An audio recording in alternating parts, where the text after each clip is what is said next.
Eu começo a viver o IFE em tempos de escola técnica de campus, em 1961 do século passado, quando essa escola técnica oferecia o curso que era chamado Ginásio Industrial. Esse curso tinha duração de 4 anos. Nos 2 primeiros anos, a gente tínhamos as matérias de humanas, ciências, português, literatura, inglês, história, geografia, matemática. E tínhamos a experimentação nas oficinas, para aprender um determinado ofício. Na época chamava-se ofício, porque antes de escola técnica de campus, quando foi criada em 1909 por Nilo Peçanha, chamava-se Aprendizes Artífices. E nessa época nós passávamos por 8 oficinas: tipografia, marcenaria, sapataria, alfaiataria, fundição, serralheria e mecânica. Nos 2 primeiros anos de curso, cada mês a gente passava por uma dessas oficinas. E no 3º ano a gente optava por uma determinada oficina.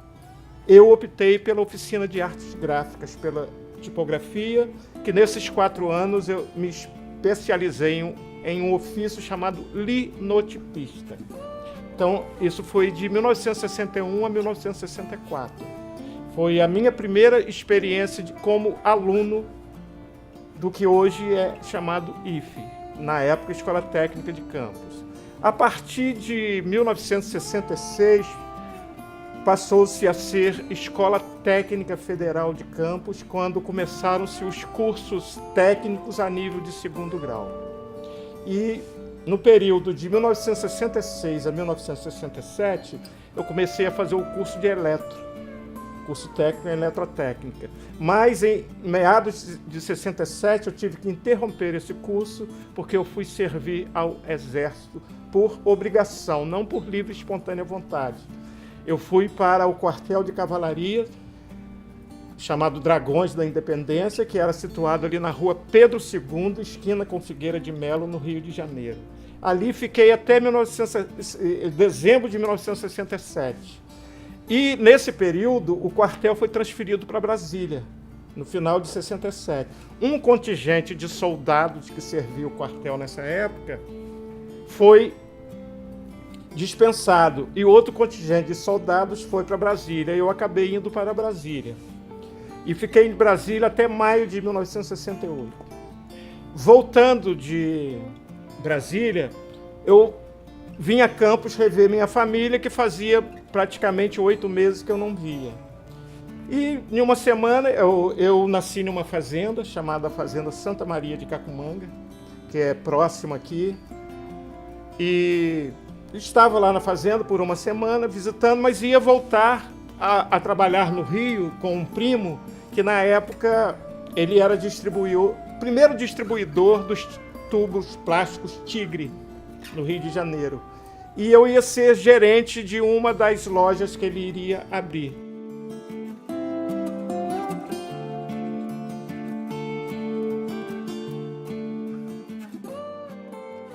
Só que nesse período que eu estou lá na fazenda, aparece um ex-professor chamado José de Oliveira Leitão, que foi o professor que me ensinou linotipista na tipografia, dizendo-me que tinha vago um espaço para um linotipista. Quem era o linotipista na época tinha se aposentado, e o último aluno que ele tinha conhecimento, que tinha aprendido a trabalhar na linotipo, fui eu, e se eu não gostaria de trabalhar na escola técnica. Imediatamente eu falei que sim. A escola na época era regida por um conselho, além da direção, tinha um conselho, né? E que o meu nome foi apresentado ao conselho, fui aprovado. Então, a partir de 1968, eu passei a prestar serviços na oficina de tipografia como linotipista. Fiquei de 68 a 70 trabalhando como servidor de serviços prestados. Mas, a partir de 1970, a minha carteira foi assinada. Então, eu passei a ser um servidor público federal regido por CLT.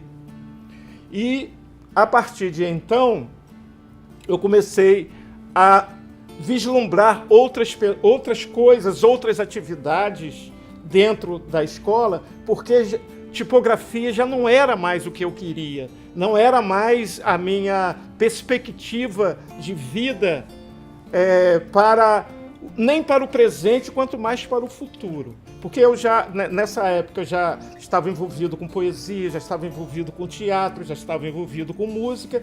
Então, a oficina de tipografia em si, ela me dava sobrevivência, mas não me dava o prazer de fazer as coisas que eu queria. E, a partir de então, eu comecei, dentro da escola técnica, a cooptar alunos para oficinas de teatro. Totalmente à revelia da direção. Eu ensaiava com os alunos nos corredores, às vezes na cantina, embaixo de uma caixa d'água que tinha lá no pátio, atrás daquele ginásio de esportes. E quando a peça estava pronta, a gente não tinha espaço para apresentar. Apresentávamos aonde? Em salas de aula, que muitas vezes eram invadidas, em corredores, no pavilhão de oficinas, embaixo da própria caixa d'água no pátio, na cantina, né? E aí, você imagina, 1970, 72, 73, 74, qual era o sistema de governo que nós tínhamos na época? Então, dentro de uma escola técnica federal, esse trabalho era considerado totalmente subversão. Que chegou a um ponto de, em 1975, mais ou menos, por aí assim, eu ser várias vezes intimado pela direção da escola. Lembro-me até o nome do diretor da escola, se eu continuei a prestar serviço na escola, graças a esse diretor, chamado Renato Aquino, que recebeu várias denúncias de professores que eu era um subversivo, estava cooptando aluno, subvertendo aluno, que eu poderia ser até na época um traficante, que eu teria que ser expulso da escola. Mas o Renato, esse diretor, ele me chamava na direção da escola, batia um papo comigo e me perguntava: você se considera isso subversivo? Eu falei: não, eu estou fazendo arte, eu estou fazendo o que eu quero fazer. Aí ele falou assim: mas você sabe que você é apenas um servidor da oficina de tipografia, você não é um professor de teatro na escola, porque não existia essa atividade na escola na época, era proibida. Você falar em arte dentro da escola já era subversão, quanto mais fazer. Né?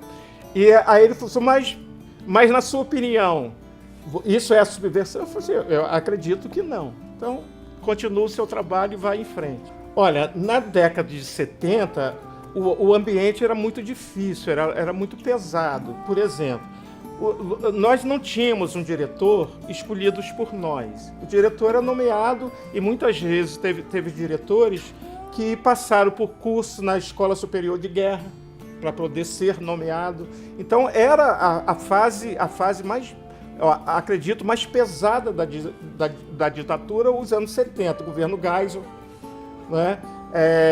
Antes o governo Costa e Silva, 68, com o AI-5. Então, a palavra de ordem era obedecer. Né? Você era servidor, você era professor, você prestava total obediência ou diretamente ao chefe daquela repartição ou à direção da escola. Né? Lógico que a partir do advento do Cefet, a vinda do Cefet, as coisas já foram melhorando. Já não eram mais... Por quê? Já existiam as eleições diretas, já era a década de 90, o ambiente já era completamente diferente. A instituição já tinha passado por uma outra infraestrutura, ela já tinha uma outra infraestrutura, e é completamente diferenciado. Para você ver, por exemplo, quem conhece o IFE hoje, nos tempos atuais, jamais vai imaginar o que era uma escola técnica lá nos anos 60. Além do contingente, tanto de professores, de alunos e servidores, era muito menor, não tem nem comparação. Por exemplo, na escola técnica, na década de 60, era um contingente de 300, 400 alunos, em 4 séries de 4 anos. Primeiro, segundo, terceiro e quarto. Um contingente de mais ou menos uns 50, 60 professores no máximo. Não é?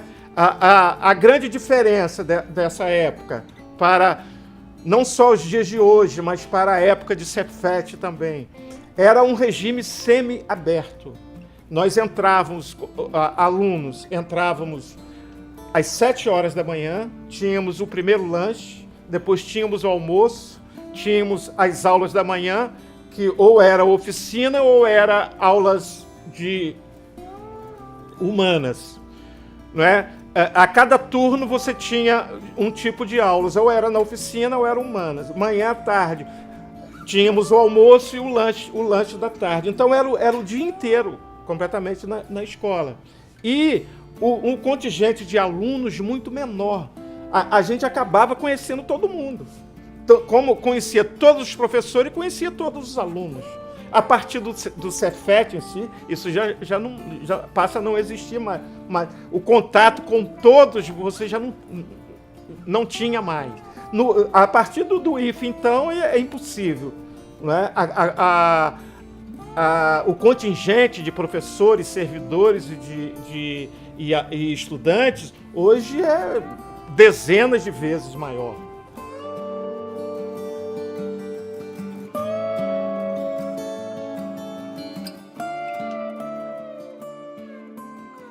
Eu fui linotipista, o primeiro cargo, linotipista, dentro da oficina de artes gráficas. Depois, a revelia, comecei a dirigir oficinas de teatro, mas não tinha função oficial, era uma opção minha, né? Pessoal, cidadã.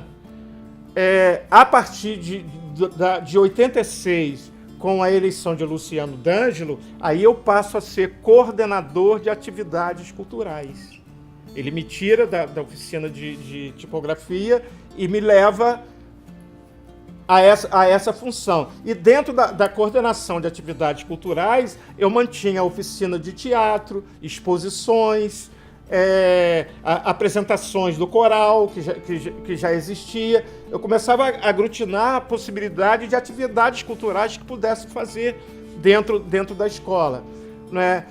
Fiz muitas gincanas culturais com os alunos, teve fase de duas grandes fases de gincana cultural, isso na década de 90 já era até Cefet, né? Que levar a equipe vencedora a Ouro Preto, outra em 93 levamos a São Paulo nas comemorações do centenário de Mário de Andrade, então tudo era resultado desse trabalho de atividades culturais.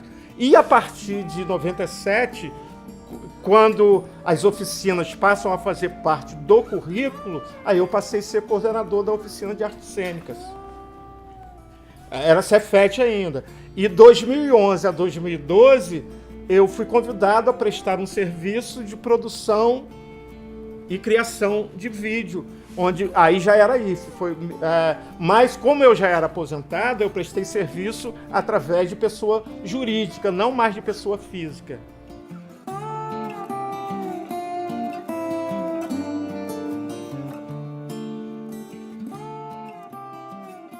Eu ainda estava na oficina de artes gráficas, criei um projeto com o nome de Mostra Visual de Poesia Brasileira, que a minha intenção era, em um determinado momento do ano, em um espaço físico, reunir todas as linguagens poéticas do modernismo ao contemporâneo, ao atual, ao pós-moderno, ao pós-tudo, né?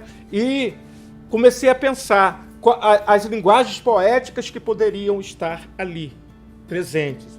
E já tinha conhecimento de várias linguagens, poesia processo, poesia visual, poesia concreta, né? Todo esse, vindo do modernismo até o contemporâneo, né? De todas as linguagens por onde a poesia vinha passando e por onde elas estavam caminhando até ali.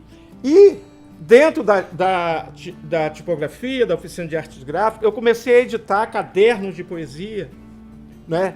Que eu mesmo linotipava e imprimia ali dentro da oficina, mantendo contato com poetas de todo o território nacional, do Rio Grande do Sul à Amazônia.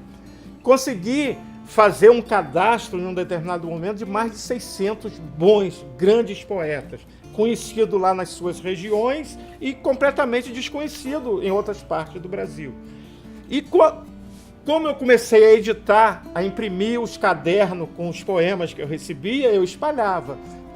Né? Tudo através de correio na época. Não existia internet, não existia nada. Tudo através de carta, através de correios. Né? Consegui no correio desconto, porque eu embalava como impresso, né? E mandava. E isso começou a circular. E o projeto, depois que eu comecei a fazer exposições, pelo menos uma por ano. As primeiras eu fiz em Campos, depois passei a ser convidado para fazer fora de Campos. A exposição reunindo isso.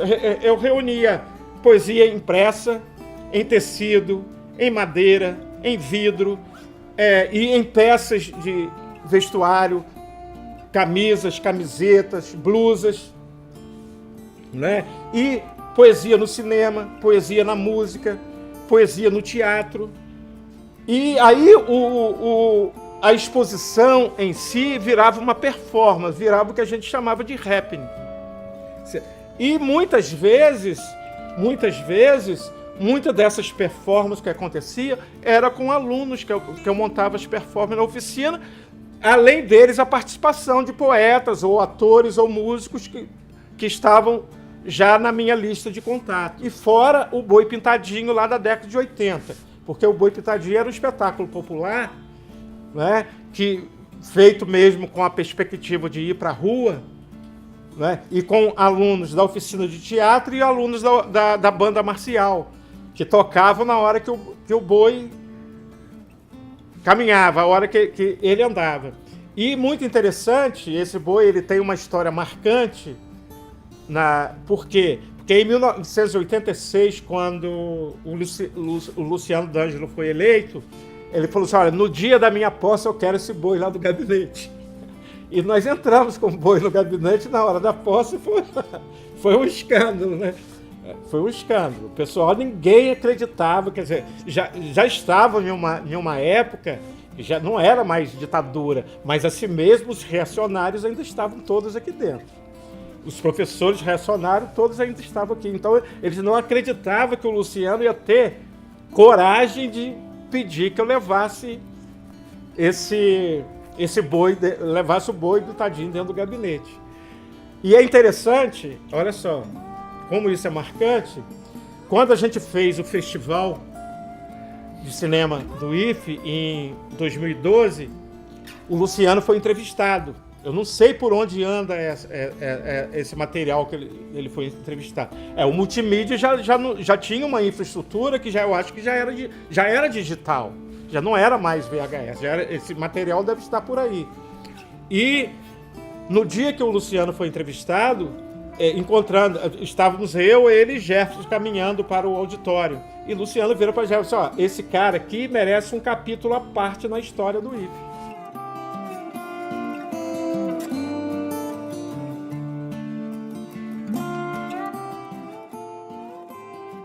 Eu sinto saudade, por exemplo, das peladas de fim de ano no pátio. Né? Todo fim de ano a gente fazia disputas com todas as turmas. Né? Todas as turmas dos cursos, né? Um campeonato, e era sempre no pátio. Como não tinha traves de futebol, a gente fazia trave com tijolos, às vezes até com as mochilas, né? Gols pequenos, e não tinha goleiro. Né? Isso começou quando eu era ainda em meu tempo de aluno, mas mesmo depois, tempo de servidor, eu participava, porque eu era todo envolvido com os alunos de teatro. Outra coisa que eu tenho uma lembrança assim, muito, muito forte ainda, muito viva, foi um período que tinha os jogos chamados GBEM, eram Jogos Estudantis Brasileiros do Ensino Médio.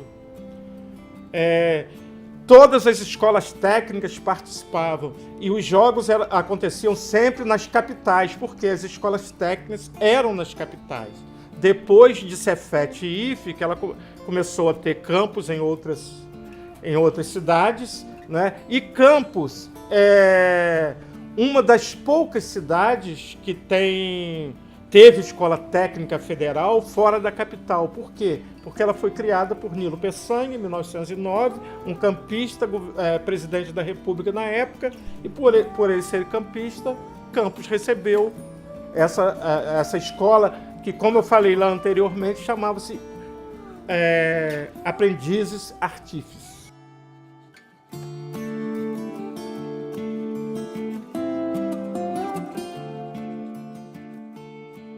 Nossa, a maioria das minhas amizades foram feitas aqui dentro. Né? Citei Renato Aquino, diretor que foi responsável por minha permanência no IFE. Luciano D'Angelo, meus colegas de tipografia, Edmundo Chagas Filho, que tinha o apelido de Edmundinho, Salvador Mendonça, Josias de Souza, meus 3 professores, Wilson Monteiro, José Oliveira Leitão, Thierry Pires, cada um em um setor. Né? Foram pessoas que me deram a formação cidadã. Né? Mesmo depois que eu me tornei colega de trabalho deles dentro da tipografia e, em algum momento, tendo um deles como chefe, mesmo com alguns contratempos que existia de chefe para subordinado, mas a amizade foi sempre, e a admiração foi sempre a mesma. Por exemplo, esse José Leitão, para mim, que foi o meu professor de linotipo, foi quem me deu a condição de iniciar a minha vida profissional. O meu primeiro emprego foi num jornal de Campos chamado A Cidade, como linotipista, em 1965. Eu terminei o ginásio em 64 e em 65 eu estava trabalhando como linotipista num jornal da cidade. Era um dos 3 jornais impressos diários que tinha na cidade. A Cidade, o Monitor Campista e a Notícia. Todos os 3 jornais tipográficos. Só em 1978 que Campos começou a ter o primeiro jornal offset, que é a Folha da Manhã. E, por uma ironia do destino, eu fui o primeiro diagramador dessa Folha da Manhã. Como eu trabalhava em tipografia, mas não era offset, né? Era tipografia. Mas na noção deles, eu seria uma pessoa indicada para ser o diagramador do jornal. Quando eles vieram me procurar na oficina de tipografia mesmo, porque um dos donos do jornal, ele era um jornalista que já tinha feito várias entrevistas comigo no jornal A Notícia, onde ele trabalhava. E entrevistas na área cultural, que eu já era conhecido nessa área. Eu falei assim, olha, eu não conheço nada de offset. Né? Ele falou, mas não tem problema, nós vamos te mandar para o Jornal do Brasil por um período, para a Gazeta em Vitória em outro. E eu acabei sendo o primeiro diagramador dessa Folha da Manhã. Bom, eu citei alguns nomes, né? Mas tem outro. Marcos Guimarães Maciel. Era um professor de eletro. Quando eu criei em 86 a ciranda do boi cósmico, nós resolvemos criar um boi eletrônico. E ele, esse Marco Maciel, dentro do laboratório de eletro, ele criou a cabeça do boi com engrenagens de relógio, lâmpada de neon nos olhos e tubo PVC no chifre.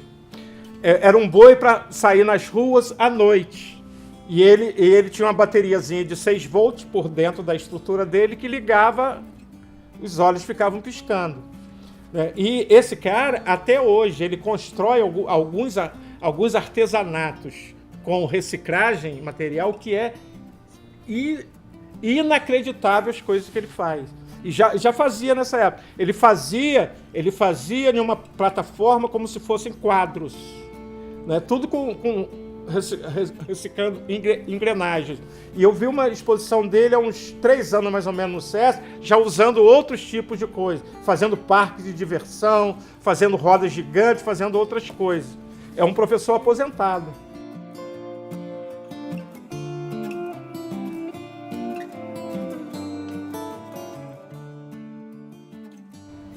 A rigidez do cartão de ponto estava mais... O ponto agora já não era mais manual, era eletrônico. Aí já começava a ter uma certa rigidez e você não tinha como se livrar dele. Aquilo começou a me incomodar.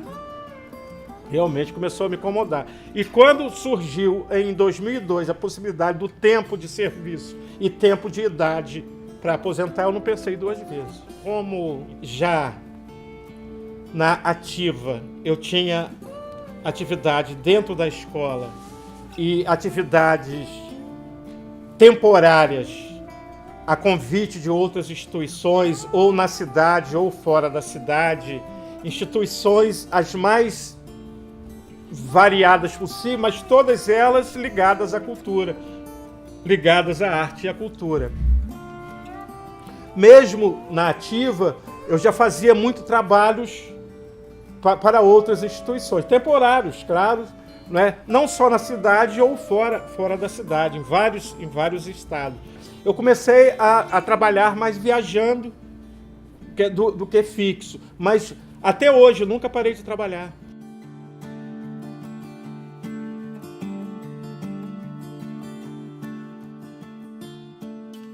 Eu, como servidor público que fui e que ainda me considero, eu digo o seguinte, posso dizer o seguinte, que é um conceito que eu tenho. Nós sempre seremos educadores e aprendizes.